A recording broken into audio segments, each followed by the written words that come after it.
Hi and welcome to this edition of Out the Box. My name's Paul. Today we're going to have a look at what is in this box. This is the Ubiquiti G6-Entry, the standard model. This is not a big technical overview. We've got plenty of other YouTube videos on our channel of how to set up, unify, protect and connect this to access and everything else. This is about what you're going to get in the box. So let's jump straight in. So you do get quite a few pieces. At the moment, this is fairly early on, it's just about a month on after this is actually stock has been released.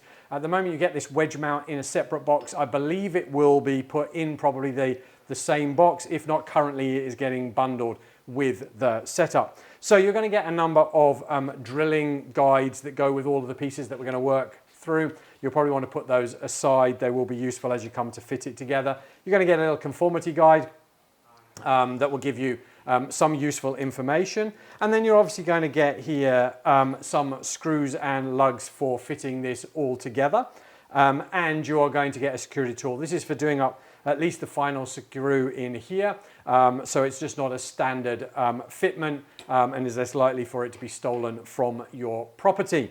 Then you are going to get how this all fits together. So I will cover the camera doorbell in a moment. But let me just show you the basics. Let's put the wedge mount aside. So you're going to get a back plate. This is our first fitting flush mount plate.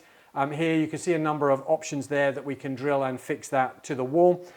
Generally, you might bring your cable in from the bottom, or you're going to come in from behind. That's more what it's designed for. So that's going to screw to your wall. Then you are going to have your flush cover. The cover will then clip over the top like this, as you can see. And it actually leaves these couple of little holes. I can just show you those standing out. This is our back plate. This is the crux to all of it. This plate itself fits onto the back of the device, and I'll show you the back of the device more in a moment. But as you can see, that's going to clip into there. You're going to screw up with that security tool onto the bottom of this, which is then going to hold that securely into place. If we're just then going to be using this bracket, this mount itself, then what we would have done first here, let me just take this off the bottom, is we would have then actually used the screws in the box to, let me just line those screws up for you. There we go. That one there and that one there. And hang on a minute, to go there and there. There we go. And then you would have put these screws that came from the pack into there, and that would have actually held that nicely in place. And then you would have been able to offer this up, clip it on, and then do the screw up in the bottom there that you can hopefully just see, and that would be your flush mount.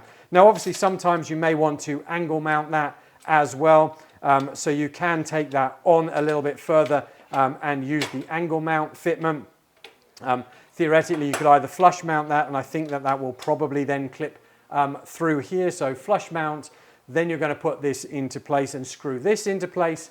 Your bracket obviously will then fit onto here, having already been fitted onto the back here of your device, and then that will all neatly line up. If I can try and show you all of that in one go, probably not. Sorry, I've done that slightly wrong. There we go. That into there, that would have lined up into there, and that will now give you, as you can see, your nice wedge and direct it. You can obviously flip that wedge up the opposite way if you needed to be pointing the other direction. So those are all the different ways you get to actually mount that together. Then obviously the thing that you're really interested in is the device itself. So we've got a 5 megapixel camera, a 2K camera up here. We've got our light sensors in here. We've got a light up here as people get closer, and we've got our microphones on either side. We've got an NFC reader on here, because remember, this isn't just a doorbell. This will work if you put this on part of a Ubiquiti Unify Access hub. We can now do door unlocking and part of Unify Access with this as well. So we've got our NFC, we've got our infrared detectors here, and we've got our doorbell push and our status indicator light round the outside. And coupled with that, then we've obviously got our speakers down at the bottom. Obviously on the sides, flush. On the back here, remember this is a PoE Plus powered device. You do want to have the bung in there to help with your waterproofing and sealing.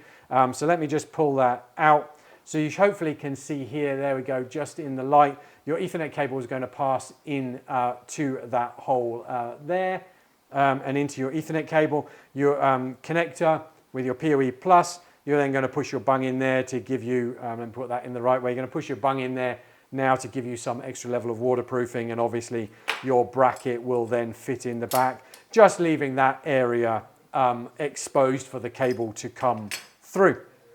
Obviously you're fixing a hole on the bottom, and then we do have another camera on the bottom. The camera on the bottom is 8 megapixels. This does only run at 3 frames a second. It's not designed for a continuous stream, but it is designed to at least give you regular footage of what you might see of a parcel at the bottom. And we've got our light to indicate further down if people get closer as well. So hopefully that's a good first quick look at this. This can run on its own just as a doorbell. If you wanted to do actual accessing and opening of doors, for example, and use the NFC, then you do need to couple this with a Ubiquiti Unify hub to make it work as well.